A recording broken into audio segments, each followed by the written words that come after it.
Salut, sunt Marian de la Cluj Hub. Continuăm seria evenimentelor cu care sunteți obișnuiți probabil la Cluj Hub înainte de pandemia în care ne aflăm, într-o serie de evenimente online. Iar astăzi este primul eveniment din zona juridică, cu și despre certificatele de urgență. Alături de noi sunt astăzi Cristina și Andreea. Ambele avocați cu experiență, am văzut în prezentările din eveniment, atât pe partea financiară și vă las pe voi, fetelor, cel mai bine să vă prezentați. Și după aceea putem intra în subiect. Menționez că suntem în formatul unui webinar și putem duce zona în discuții deschise și să atingem poate o zonă de workshop. Dacă aveți întrebări, puteți să le scrieți în chat pe parcursul discuțiilor și o să dedicăm o zonă destul de generoasă la sfârșitul discuțiilor pentru a dezbate împreună poate și situații mai punctuale sau specificități pe care voi le aveți de pus pe masă în discuția de astăzi. Fetelor, vă dau cuvântul. Da, mulțumesc. O să încep eu, Marian, cu bună seara, clasicul bună seara, că suntem luni și 13 și la început de săptămână, unii chiar și în continuarea sărbătorii de Paște. Vreau de la început să mulțumesc, în primul rând, vouă celor de la Cluj Hub și să vă felicit și pentru inițiativă și pentru că ați creat toată infrastructura necesară ca să putem să avem întâlnirea asta online. Și să-i felicit și pe toți cei care s-au înscris, pentru că chiar în condițiile date înțeleg că există un interes pentru business-urile lor și pentru o informare, să zic eu, cât mai exactă. Informare despre ce înseamnă acest CSU. De astfel și subiectul nostru e acest certificat de situații de urgență, pe care aș vrea să-l întoarcem pe toate părțile, să începem la reglementări, să ne ducem în efecte, să vedem care sunt utilitățile practice. Pentru că chiar dacă legiferarea este nouă și o avem de 2 săptămâni, deja au început o serie de controverse în mediul ăsta economic și chiar și juridic între noi, cu privire la natura acestor certificate și la modul în care pot fi folosite. Ca o structură a intervențiilor noastre, în prima parte eu o să încerc să tratez câteva aspecte practice legate de cine poate solicita acest certificat de situații de urgență pentru cei care nu au solicitat încă, privire la categoriile de certificat și la domeniile sau aplicațiile lui practice, unde îl putem folosi. Iar în partea a doua, colega mea, Andreea, o să încerce să insiste puțin pe ceea ce înseamnă sancțiuni, mod de contestare în instanță, dacă va fi cazul să ajungem acolo, natura juridică a acestui certificat. Aș vrea să ne și cunoaștem, ca urmare, eu sunt Cristina Boncaciu, avocat cu o experiență de peste 10 ani în ceea ce privește relația cu societățile comerciale. Îmi place să spun că mă ocup de societăți comerciale de când se nasc până când se închid. Intru și în zona de proprietate intelectuală și în zona de dreptul concurenței. Colega mea, Andreea, este axată pe partea de infracțiuni economice, zona penală. Și aș vrea să știu și voi, cei care ați intrat online, în ce domeniu sunteți, de unde sunteți, unde activați. Nu de altfel, dar le spuneam și colegilor la început că deja văd că pe site-ul care s-a lansat de către guvern pentru obținerea acestui certificat de situații de urgență sunt peste 7.000 de solicitări, peste 350 doar în Cluj. Și ca să facem discuția asta cât mai utilă pentru voi cei care ați intrat, vreau să știu domeniile în care activați, ca exemplele pe care le creionăm să vă folosească până la urmă. Chat-ul este deschis, din câte știu, nu, Marian? Da, asta vreau să întreb, că pe chat, da? Poți Da, să pe cel mai bine. Și, așa cum ziceai, spre final, ultimele 10-15 minute, putem să avem o discuție mai liberă, să răspundem întrebărilor. Noi am pregătit și niște materiale pe care o să le furnizăm vouă celor la Cluj Hub, eventual să le distribuiți sau le putem distribui noi direct după întâlnirea noastră online, unde avem sinteza lucrurilor pe care îmi propun să le atingem. Nu vreau să fie o discuție foarte tehnică, dar trebuie să încep prin a vă da cadrul de reglementare. Vă ajută ca să analizați și voi în particular fiecare.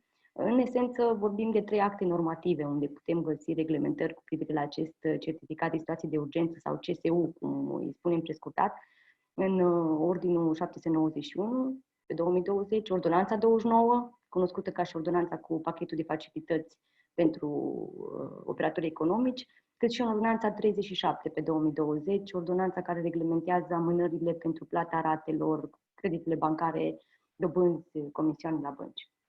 Acum, ziceam și înainte, cred că discuția noastră trebuie să plece de la scopul pe care legiuitorul l-a avut în momentul în care a gândit acest certificat de situații de urgență. El nu dorește să fie altceva decât un simplu act prin care autoritatea, da, ministerul, recunoaște o stare de fapt, și anume recunoaște afectarea activității operatorilor economici în acest context al pandemiei. Deci, rolul lui este de certificare. De aici și clasificarea acestui certificat în două categorii. Deja este bine cunoscut că avem o categorie primă a certificatelor albastre și categoria secundă, certificatele galbene. Ce atestă fiecare?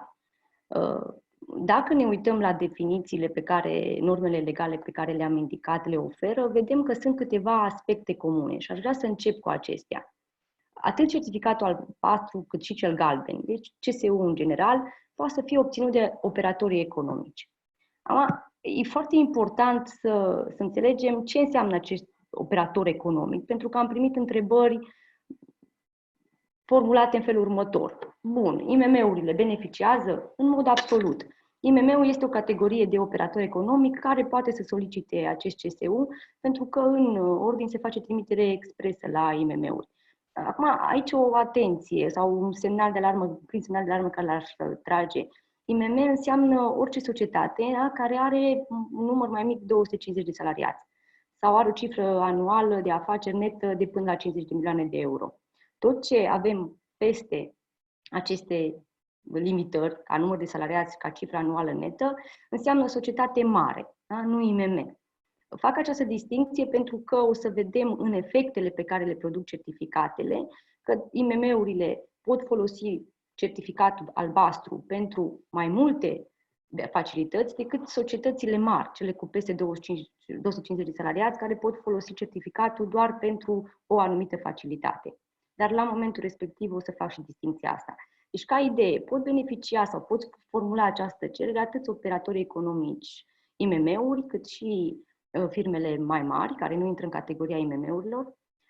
Totodată, entități juridice care nu sunt înregistrate la Registrul Comerțului, este formularea din textul legal. Asta înseamnă inclusiv PFA-urile, întreprinderile familiale, întreprinderile individuale, profesiile liberale sau cele care își exercită activitatea în baza unor legi speciale.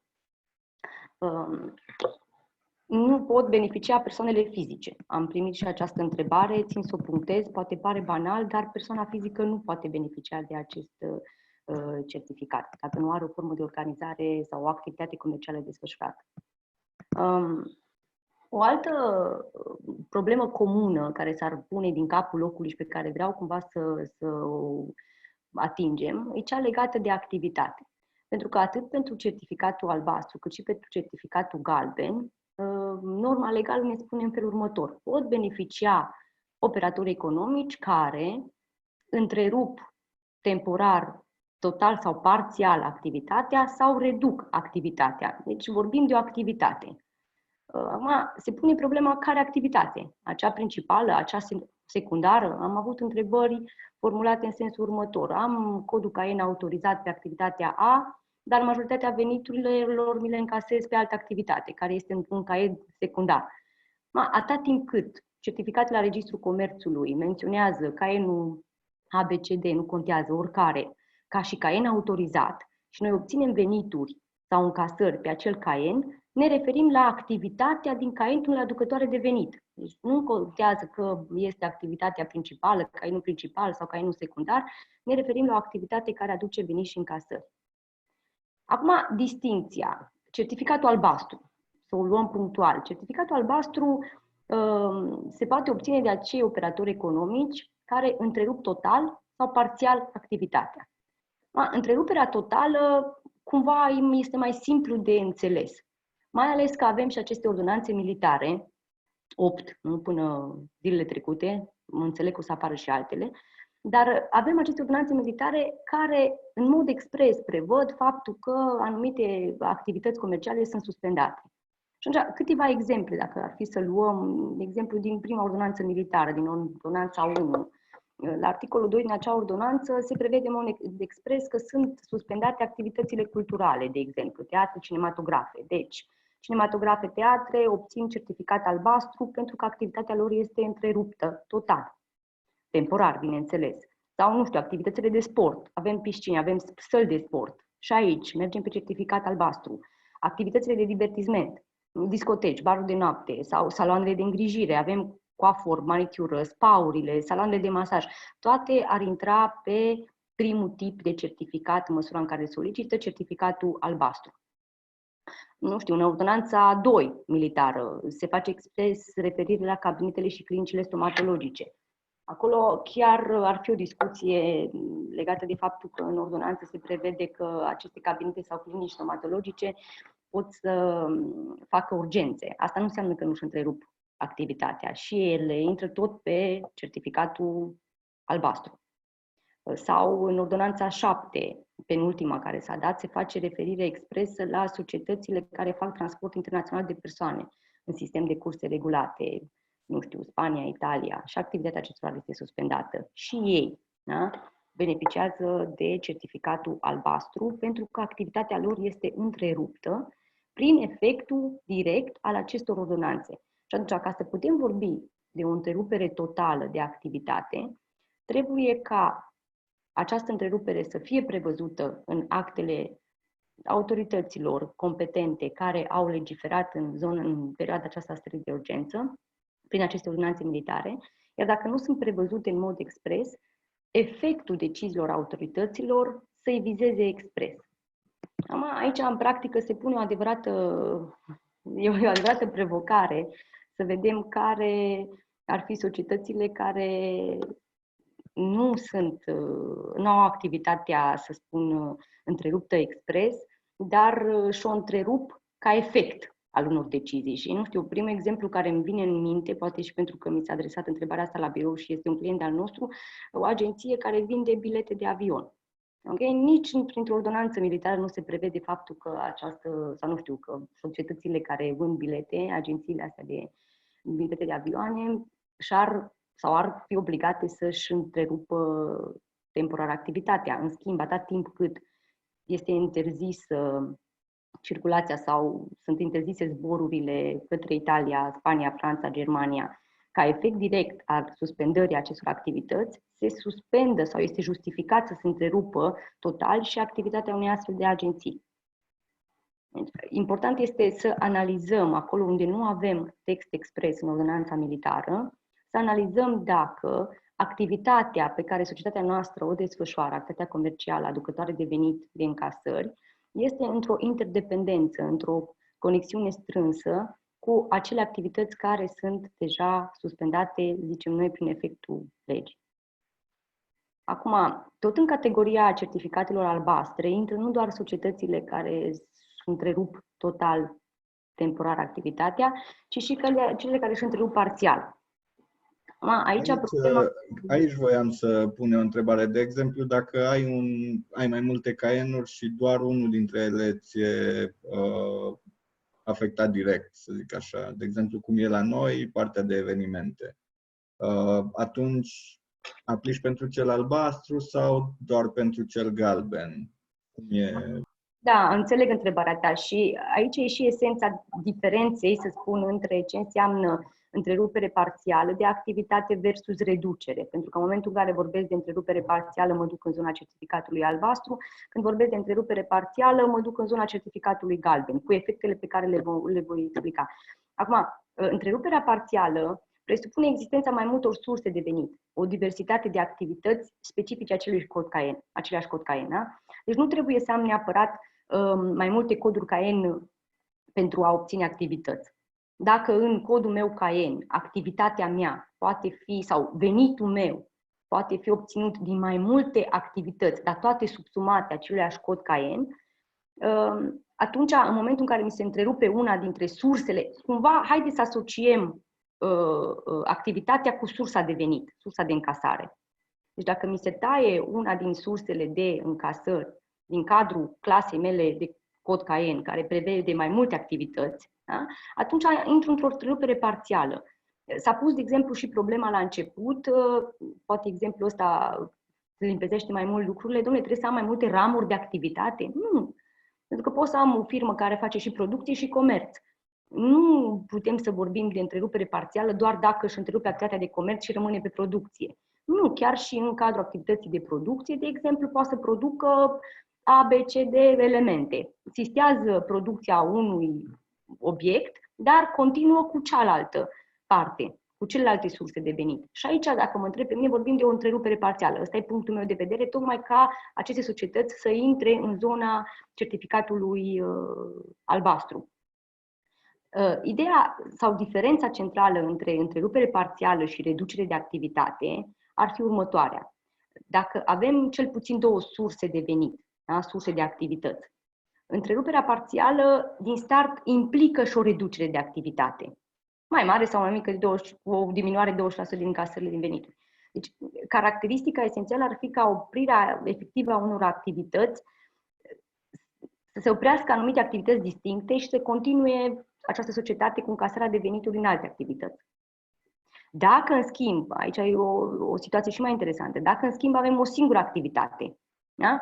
Deci să spunem că Cluj Hub casează venituri doar din organizarea de webinarii online. Asta este singura activitate. N-ar avea și o activitate de, nu știu, a pune la dispoziție spații pentru freelancer, să zic. Da? Ar avea doar activitatea de organizare de cursuri online sau webinarii. Atunci, dacă aveam doar această singură activitate, aici clar că vorbim de o reducere de activitate și mergem pe un certificat galben, pentru că nu am nicio altă sursă de venit decât de aici. Asta în continuare funcționează. Și atunci verific dacă în martie mi-au scăzut încasările cu 25% și mă duc pe reducere de activitate cu certificat galben. În situația în care aș avea și această activitate de suport webinari online, dar și cea pentru a oferi spații de lucru freelancerilor, dacă încetez una, să zic a doua, atunci pot să mă duc pe întrerupere parțială și m-aș duce pe un certificat albastru. Oare te-am lămurit? Da, da. Ok. Bun. Deci aici cumva o să se pună, și deja se pun, și sunt convinsă că se vor pune în continuare probleme în practică, pentru a distinge între întreruperea totală e clară, între întreruperea parțială și reducerea de activitate. Acum, cred că putem să mai luăm câteva exemple în ceea ce înseamnă întrerupere parțială și reducere. De exemplu, în domeniul Horeca. Da? Să spunem că avem o societate comercială care are și un restaurant și unități de cazare. Bun, au închis restaurantul pentru că nu se mai pot servi sau lua masa în incinte, în spații închise. S-a întrerupt activitatea de servire în cadrul restaurantului, dar mi-a rămas activitatea de cazare. Aici vorbim clar de o întrerupere parțială, pentru că chiar și ordonanțele acestea militare specifică în mod clar se suspendă activitatea celor din Horeca doar pentru zona sau doar pentru activitățile specifice sau care necesitau desfășurarea în spații închise. Da? Dacă eu pot să cazez în continuare, nu știu, personal medical din unitățile spitalicești, că se obligă prin ordonanțele militare să se creeze astfel de condiții, sau personalul din centrele de îngrijire vârstnici trebuie să primească îngrijiri în spațiile hoteliere, pot deveni centre de carantină. Avem și noi clienți care au obținut aprobarea de la Direcția Sanitară și au devenit centre de carantină. Clar, aici, chiar dacă sunt în zona Horeca, vorbim de o întrerupere parțială, nu totală. Sunt pe certificat albastru. Acum, dacă oferă cazare și masă și utilizează restaurantul și bucătăria, celor cazați le livrează și mâncare sau îi primesc în restaurant cu respectarea tuturor condițiilor pentru a nu permite răspândirea virusului, atunci vorbim de o reducere de activitate, nu de o întrerupere parțială. Pentru că funcționează atât restaurantul, ca sursă de venit, funcționează și cazarea ca sursă de venit. Și atunci, chiar fiind în domeniul Horeca, mă duc în zona CSU galben. Sau, de exemplu, dacă un restaurant, o pizzerie, un fast food nu mai servește în spațiu închis, dar continuă cu delivery, mă duc cu CSU albastru. Acum, dacă tot timpul a avut doar activitate de delivery, știm pizzerii care doar livrează. Acolo nici nu discut, chiar dacă sunt în zona cea mai afectată, mă duc tot pe CSU galben, doar dacă există 25%, bineînțeles, scăderea încasărilor. Pentru că ceea ce ne-am precizat și vreau să punctez, pentru categoria de certificat galben, condiția este ca să reduc activitatea. Cum? Să dovedesc că încasările sau veniturile, s-a completat ulterior legea, inițial erau doar încasări, acum și veniturile din luna martie 2020 sunt diminuate cu 25% față de cele din luna media, celor din luna ianuarie și februarie. Mai avem, de exemplu, un exemplu foarte bun care îmi vine acum în minte, chiar o paralelă care se făcea cu cafenelele de pe stradă și cele din mall-uri. Da? Acum suntem din Cluj și vedem cafenele închise pe strada Eroilor. Și-au întrerupt total activitatea. Acum, conform ordonanțelor, aceste cafenele ar fi trebuit să-și întrerupă doar parțial activitatea. Pentru că în Ordonanța Militară 1, chiar la articolul 1, zice în mod expres legiuitorul că ele pot vinde în continuare în regim de drive-in, to go și ar fi calificate pentru un CSU albastru. Spre deosebire de barurile, cafenele, de exemplu, din mall-uri, care își întrerup total activitatea ca urmare a închiderii mall-urilor. Da? Pentru că avem ordonanță militară care spune că activitatea mall-urilor se suspendă și atunci clar că nici acele baruri nu mai pot să funcționeze sau cafenele de acolo. Și aici, tot așa, vorbim de un CSU albastru, dar aici pe închidere totală. Deci, diferențele, ca o primă concluzie, să zic, analizând ceea ce înseamnă definiție și activitate, trebuie să fim atenți, încă o dată repet, la sursele de venituri, ca să putem vedea dacă vorbim de întreruperi parțiale sau de reduceri. Dacă avem mai multe surse de venituri, activități producătoare de încasări, o stopăm una, continuăm cu celelalte, ca regulă întrerupem parțial. Dacă avem o singură activitate, atunci mergem pe o reducere și beneficiem de certificatul galben. Acum, trebuie să fim și foarte atenți la o altă condiție care apare strecurată în aceste norme care reglementează certificatul de situație de urgență.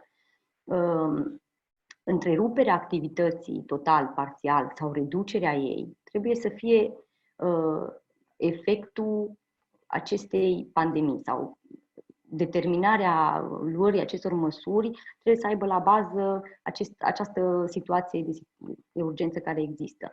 Pentru că nu ar trebui să facem aceste solicitări pentru certificatul, fie albastru, fie galben, în măsura în care societatea noastră sau activitatea noastră poate funcționa la fel de bine și în continuare. Nu știu, am în vedere firmele de IT, de exemplu, sau firmele de contabilitate, sau chiar și noi birourile de avocatură, sau nu mă duc mai departe decât chiar textele exprese din ultima ordonanță militară 8, care cumva s-a și dat tocmai pentru a aduce lumină în practica asta care a început să ia naștere în ultimele 2 săptămâni, în care extraordinar de multe societăți comerciale își întrerup temporar, parțial activitatea pentru că e pandemie.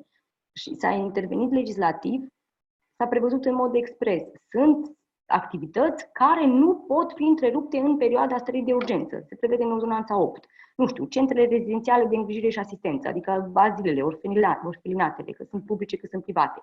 Chiar societățile care se ocupă cu vânzarea de mașini, vânzarea de piese auto, serviciurile auto. Okay? Aceste societăți nu pot susține că suferă o întrerupere parțială a activității ca efect al deciziilor autorităților. În ce sens ca efect al deciziilor autorităților? Pentru că autoritățile au decis să restrângă circulația persoanelor prin această ordonanță sau această ordonanță militară 3. Nu, serviciile lor oferă în continuare bunuri care acoperă necesitățile de bază ale populației și atunci ele pot în continuare funcționa. Că există anumite dificultăți economice sau anumite reduceri de încasări, cu siguranță, dar, de exemplu, dacă luăm un serviciu auto, atât timp cât prin ordonanța militară 8 s-a prevăzut în mod expres că activitatea acestora poate în continuare să se desfășoare, aici nu putem vorbi de premiza, să spun, îndeplinirii condițiilor pentru a solicita CSU, nici măcar galben. Deci, cumva, problemele în practică se vor lega de o bună credință până la urmă a tuturor celor care solicită.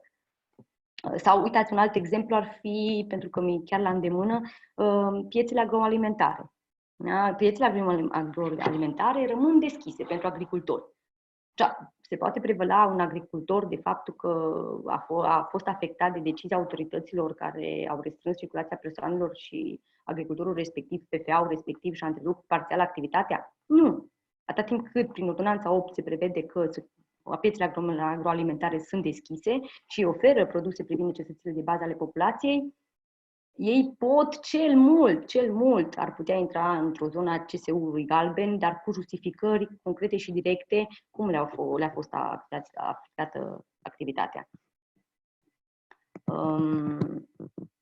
Trebuie cumva să fim atenți la aspectele astea care țin de caracteristicile activității, de impactul deciziilor autorităților și încă o chestiune care nu am prea văzut-o analizată sau nu am văzut că s-a atras un semnal de alarmă asupra ei, e cea privitoare și la perioada de referință în care este afectată activitatea. Pentru că aici, în practică, o să fie diferențe majore.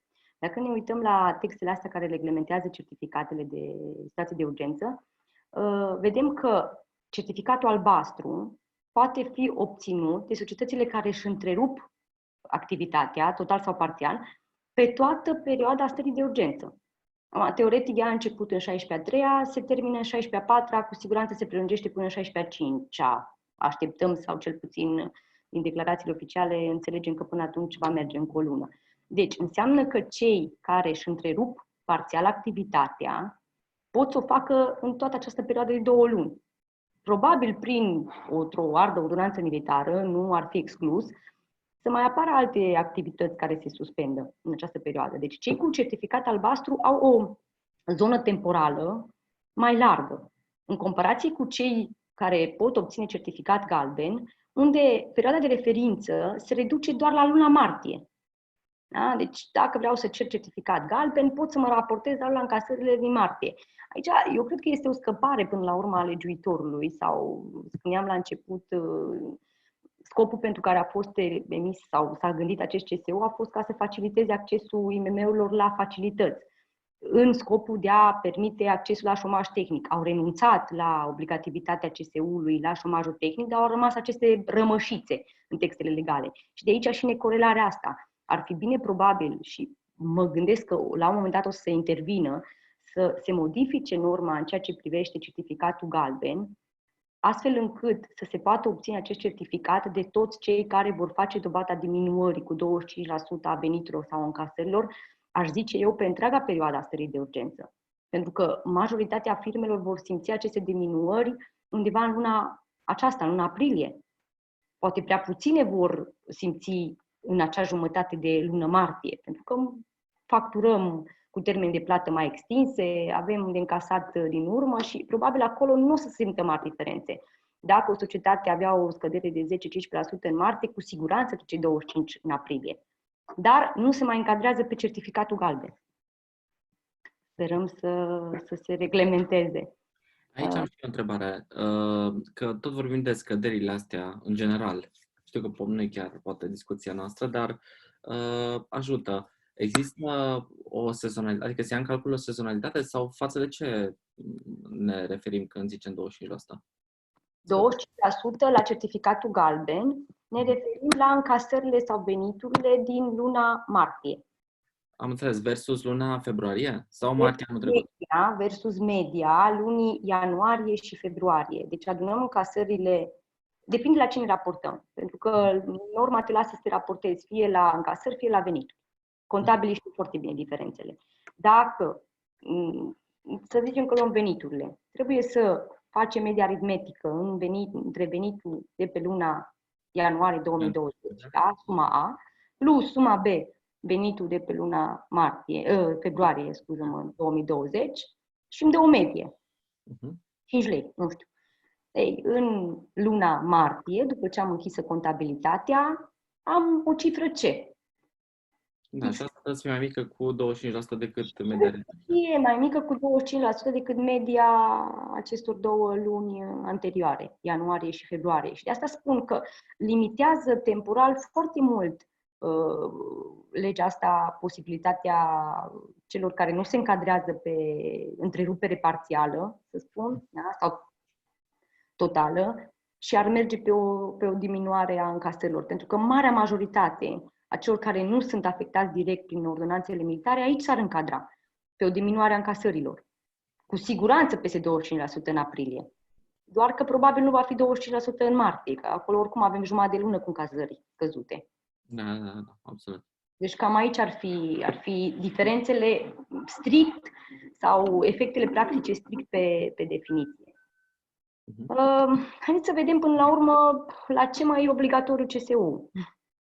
Că asta arde. Ok, l-am cerut, ne-am încadrat, să spun, în albastru, ne-am încadrat sau în galben. Ce facem cu el? În mod cert, nu mai este necesar pentru șomaj, da? Pentru a obține acea decontare de la stat a indemnizației de șomaj. Nu este necesar nici pentru a obține bonificația de 10% sau de 5% pentru plățile la impozitul pe profit. A fost o ordonanță de guvern care a prevăzut posibilitatea întreprinderilor mici, mijlocii, micro-întreprinderilor să beneficieze de o bonificație de 10% dacă plătesc impozitul pe profit sau plățile anticipate la impozit pe primul trimestru din 2020 până în 25/4/2020. Inițial au fost și discuții privind amânarea acestor termene, pe urmă s-a renunțat la modificare și a rămas obligația de plată cu această bonificație. Dar, repet, nu avem nevoie de CSU pentru a obține aceste bonificații. În schimb, la ce e folositor? E folositor în baza ordonanței 29 întreprinderilor mici și mijlocii care și-au întrerupt activitatea ca să își amâne la plată chiria. Dar, atenție, doar deținătorii de CSU albastru. Da? Deci, doar acele societăți comerciale, IMM-uri, care și-au întrerupt activitatea total sau parțial, pot să solicite amânarea la plata chiriilor. Pentru ce? Pentru sediile lor principale și secundare. Și asta este o distinție. Am primit o întrebare chiar zilele trecute. Un client de-al nostru are închiriat un depozit și are un contract de închiriere cu o sumă substanțială, chirie lună pentru acel depozit. Problema este că la Registrul Comerțului nu-i declarat acolo niciun punct de lucru. Pentru că atât timp cât Ordonanța 29 face expresis verbis referire la sediu principal și secundar, trebuie să am certificat constatator la Registrul Comerțului cu sediu principal la adresa respectivă sau cu un punct de lucru, că asta înseamnă până la urmă sediu secundar. Deci pentru acele contracte de chirie putem solicita amânarea și, repet, doar cei care dețin un certificat de situație de urgență albastru. Cu galben nu putem. De asta e și foarte important să vedem dacă ne întrerupem parțial activitatea sau ne o reducem. Pentru că vom vedea efecte majore pentru aceste facilități, cât ori mai fi ele sau câte sunt, bune, proaste, nu mai discutăm aici dacă sunt oportune sau predictibile, ca să altă discuție, dar la ce pachet de facilități avem acum, așa anume chirii, utilități, rate bancare, certificatul care produce efecte e cel albastru. Cu acesta putem cere amânarea plății chiriilor. Ce se întâmplă dacă proprietarul nu dorește să amâne la plată chiria pentru lunile cuprinse în perioada stării de urgență? Pentru că, teoretic, avem 2 luni aici. Nu? Avem jumătate din martie, avem aprilie și probabil jumătate din mai. El este obligat. Da? Deci, chiar dacă facturează chiria și vrea să pretindă penalități, noi nu suntem obligați să plătim dacă deținem CSU albastru. Tot CSU albastru este obligatoriu ca să amânăm la plată serviciile de utilități. Acum, servicii de utilități însemnând electricitate, gaze naturale, apă, telefon, chiar și internet. Dar tot doar CSU albastru, nu galben. Pentru că și pentru aceste servicii de utilități, Ordonanța 29 face referire tot la activitățile care și-au întrerupt total activitatea sau parțial. Îl mai putem folosi, acest certificat, dar de data asta și certificatul galben, adică și cel albastru și cel galben, pot fi folosite pentru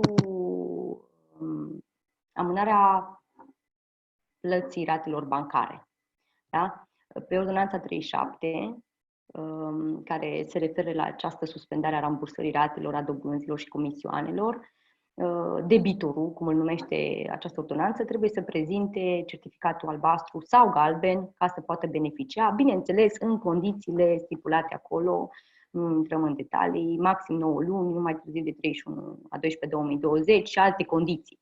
Să nu se află în insolvență, anumite datorii la stat sunt plătite din aceste credite, sunt mai multe condiții, dar strict legat de obiectul discuției noastre, aici da. Uitați, prima aplicabilitate practică a certificatului galben, doar pentru ratele, amânarea plății ratelor bancare. Și tot pentru ratele bancare, beneficiarii pot fi și companiile mari. Ziceam la început că trebuie să facem distincția asta, cine poate beneficia. Iată că operatorul mare, cel care nu este IMM, dar o societate cu peste 250 de angajați, poate să obțină doar certificat sau de care deține certificat galben, are o singură facilitate de a așa suspenda plata ratelor. Mai sunt obligatorii certificatele astea și pentru operatorii economici beneficiari ai proiectelor de Startup Nation. Au fost oarecum uitați în perioada asta, dar având în vedere că cel puțin din 2007, de când a fost lansat programul, sunt multe societăți care au accesat aceste fonduri, nu trebuie să-i uităm și să-i facem să înțeleagă că, da, și pentru ei este necesar certificatul. Probabil cel albastru, eu aș opta dacă aș avea un startup, depinde și de activitate, dar m-aș lupta să obțin un albastru, pentru că aici depinde de programul care l-au accesat, dar ca regulă s-au acordat sume forfetare pentru plata chiriilor. Și atunci, dacă eu n-am plătit din acești bani care mi-au fost alocați de către stat prin ajutorul respectiv, chiria 2-3 luni, iar ulterior am un control la oficiu cu privire la modul în care am folosit resursele, recomandarea mea este să dețin acest certificat CSU, galben, albastru. Depinde de situație și de cum și-au întrerupt sau nu activitatea sau și redus-o ce pot obține, dar ei ar fi o categorie de operatori care în continuare ar trebui să solicite CSU. Și ceea ce e pe buzele tuturor, o altă aplicabilitate practică, a căror efecte, să spun așa, practice, o să se simtă probabil pe toamnă, când vor apărea valurile de litigi, este în negocierea contractelor cu partenerii comerciali.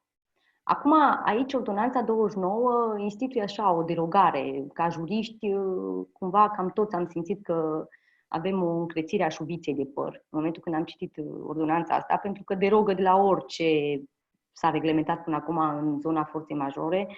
Cei care au dat aceste ordonanțe militare au regândit și noțiunea de forță majoră, pare se instituie o prezumție, adică cel care deține certificat albastru și doar cel care are certificat albastru, nu cel care are certificat galben, doar cel care deține certificat albastru, poate să invoce forța majoră în contractele în derulare. Dar, atenție, altele decât chirie și utilități. Da?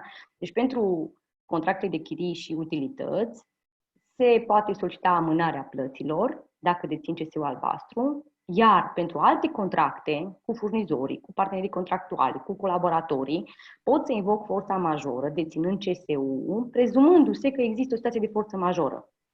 Acum, asta nu înseamnă că în orice contract care eu îl dețin și nu mai vreau să plătesc prețul, contravaloarea serviciilor pe care le-am primit până acum, mă duc și invoc forța majoră.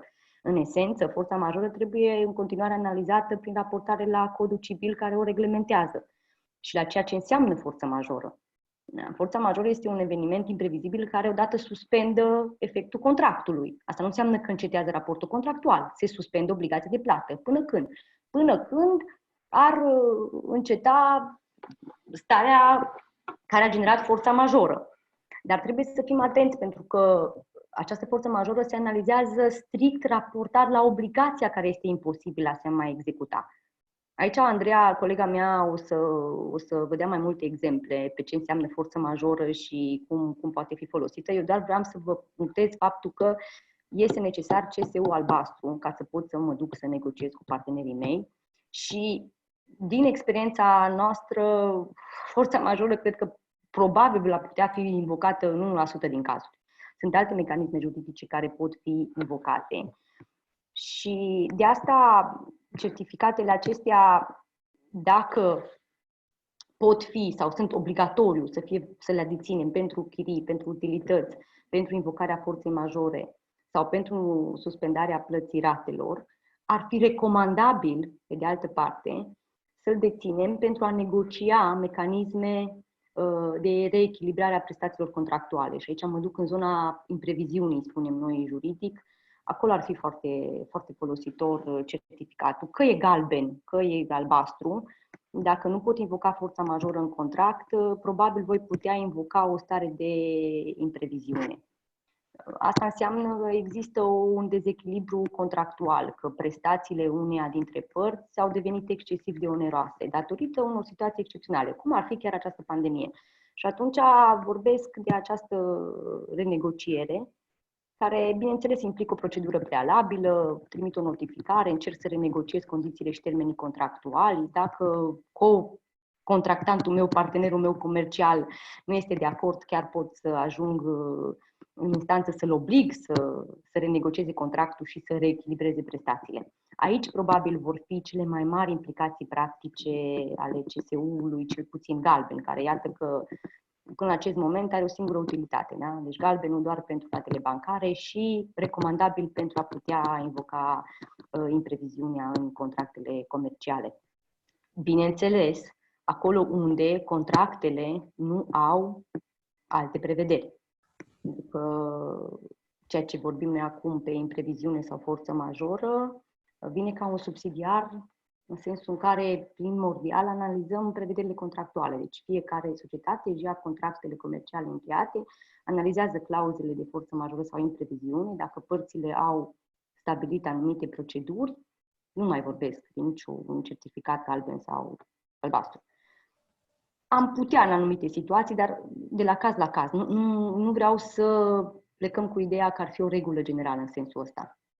Dar utilitatea lui în zona asta s-ar rezuma. Și aș mai insista pe o recomandare, tot ca utilitate practică pentru certificatele astea, în procedura concordatului preventiv. Nu știu, acum poate procedura asta nu este foarte cunoscută, dar ca regulă societățile comerciale care care privesc insolvența cu ochi bun și nu-și doresc să intre în insolvență, ci își doresc să se reorganizeze, prealabil insolvenței pot să acceseze această procedură de concordat preventiv în care își cheamă la negocieri masa credală, nu știu, 75% din creditorii pe care îi au, semnează un contract în care își renegociază termenele de plată, condițiile, pe baza faptului că au anumite probleme financiare, dovedite cu acest CSU, chiar și galben, de ce nu?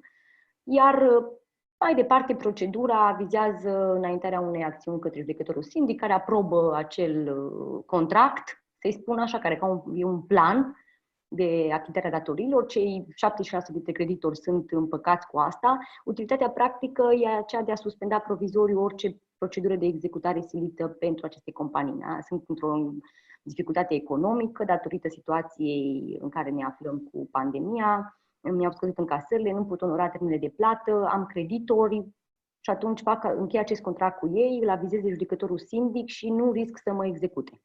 Dacă doresc, bineînțeles, să continui activitatea și să nu intru în insolvență singur. Acum, ar mai fi aspecte de discutat mult mai multe pe ce înseamnă certificatul ăsta. Poate mai le atingem și în zona întrebărilor la final. Aș mai vrea să punctez o chestiune care ține de procedură. Tot așa, o întrebare care am primit-o extrem de des în ultimele zile a fost legată de cine obține certificatul, contabilul sau avocatul. Oricare. Nu este o problemă dacă ți-l obține contabil, dacă ți-l obține avocatul. Important e să îl obține cel care are semnătura electronică cu acel certificat digital calificat. Și în măsura în care reprezentantul legal al societății nu deține el semnătura digitală, să fiți atenți să aveți acea împuternicire. Da? Că ordinul nu cere o împuternicire dacă semnătura digitală este altcuiva decât a reprezentantului societății.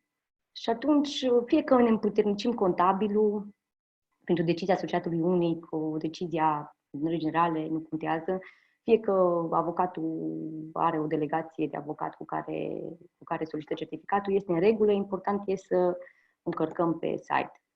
Pentru că întrebarea a apărut și de la faptul că dacă urmăriți site-ul pus la dispoziție de guvern pentru eliberarea certificatelor, veți vedea că multe certificate nu se emit pentru că semnătura electronică nu este validă. Acum, s-ar putea ca la unii să le fie expirat semnătura electronică, dar majoritatea nu și-au încărcat împuternicirile. Și atunci nu s-a putut face această legătură între deținătorul semnăturii digitale și reprezentantul societății comerciale. Cred că mi-am întins discuțiile dincolo de timpul meu alocat. O să rog și pe colega mea, Andreea, să preia ștafeta pe mai departe, pentru câteva chestiuni punctuale legate de sancțiuni. Cu asta aș începe, Andreea, dacă mă auzi, mă vezi? Da, mulțumesc, Cristina.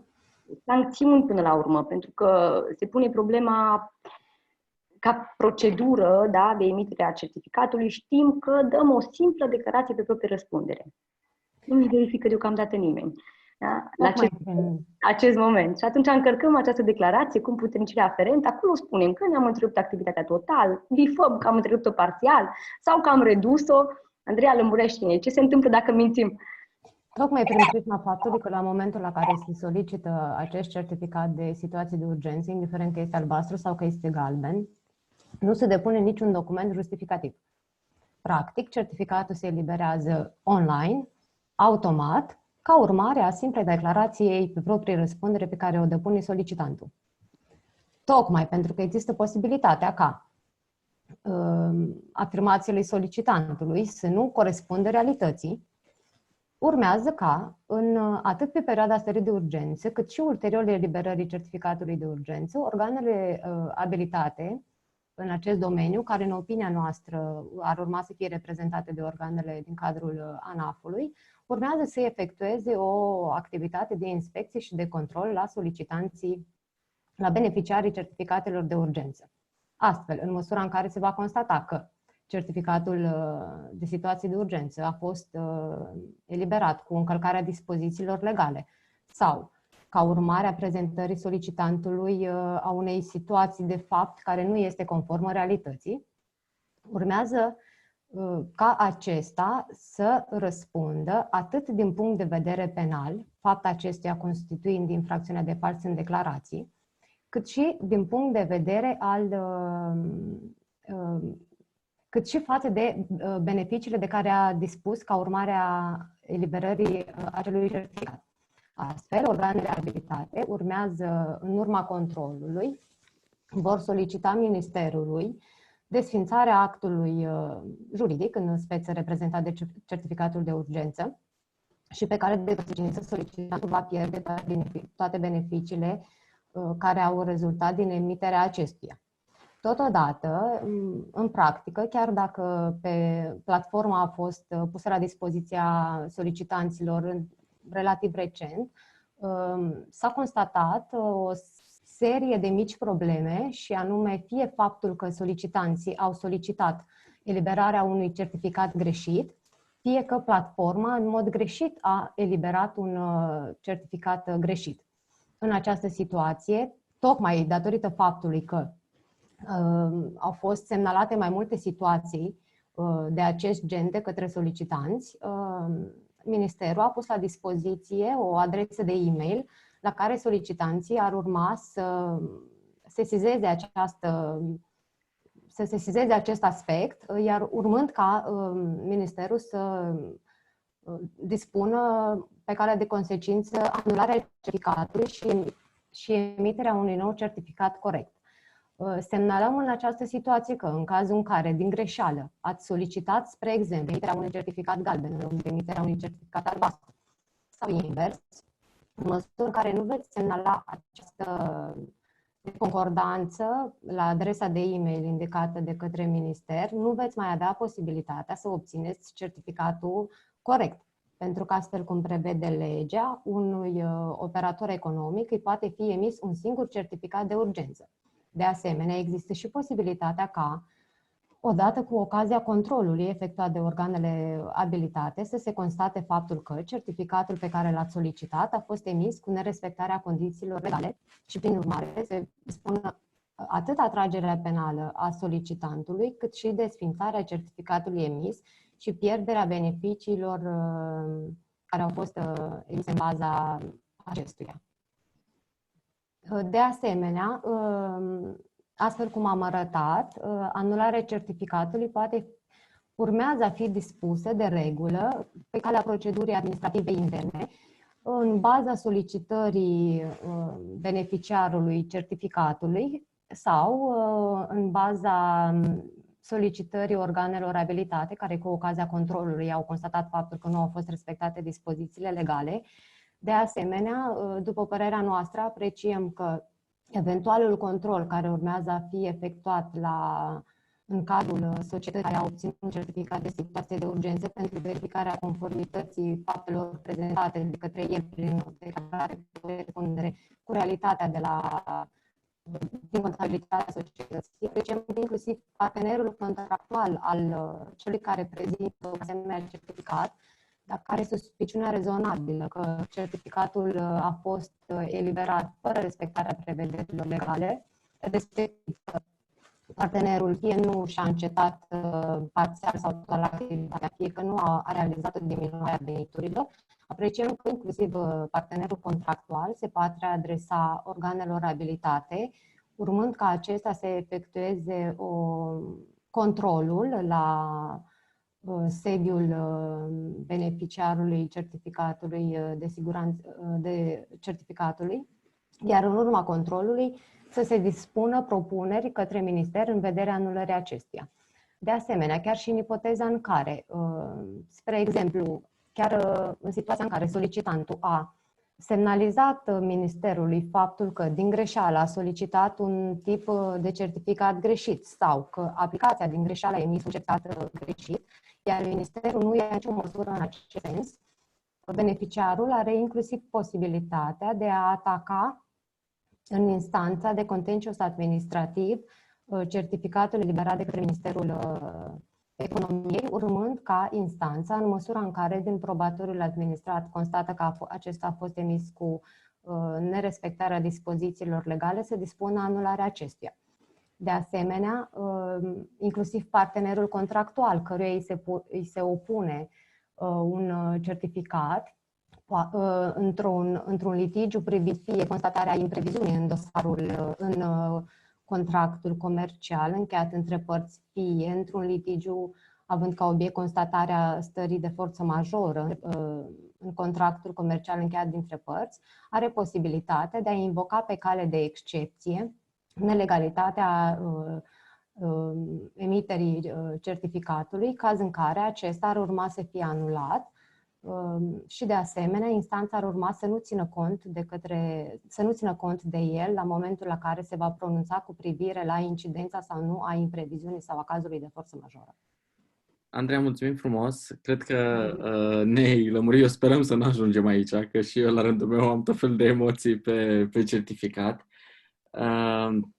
Hai să vedem dacă sunteți de acord că ne-am depășit timpul de discuții. Dacă sunteți de acord să luăm câteva întrebări.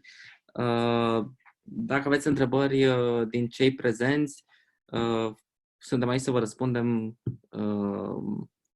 mai specific, să vedem dacă aveți anumite situații de care poate v-ați lovit sau care, ipotetic, le aveți în vedere că se pot întâmpla în situațiile voastre economice. Acum e momentul.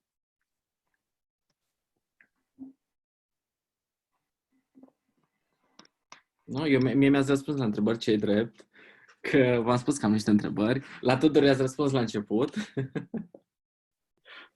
Da, dar poate putem să și reluăm întrebările sau...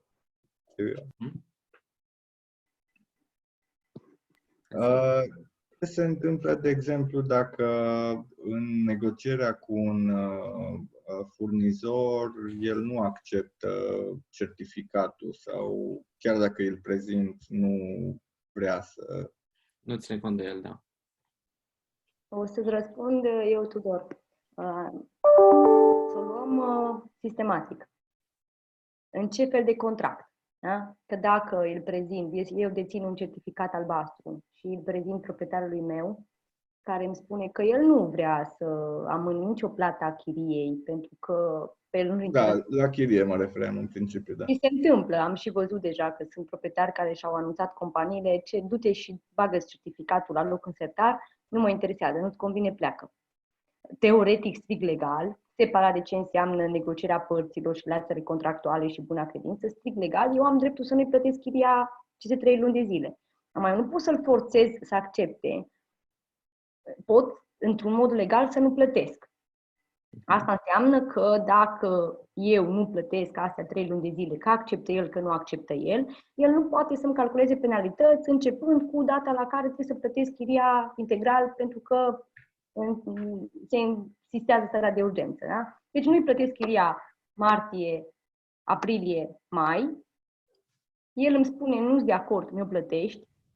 El nu mă poate nici evacua, nu poate nici înceta contractul de închiriere invocând o reziliere a lui pentru culpa mea, adică culpa mea constând chiriaș în neplata la scadență a chiriei sau a altor lucruri.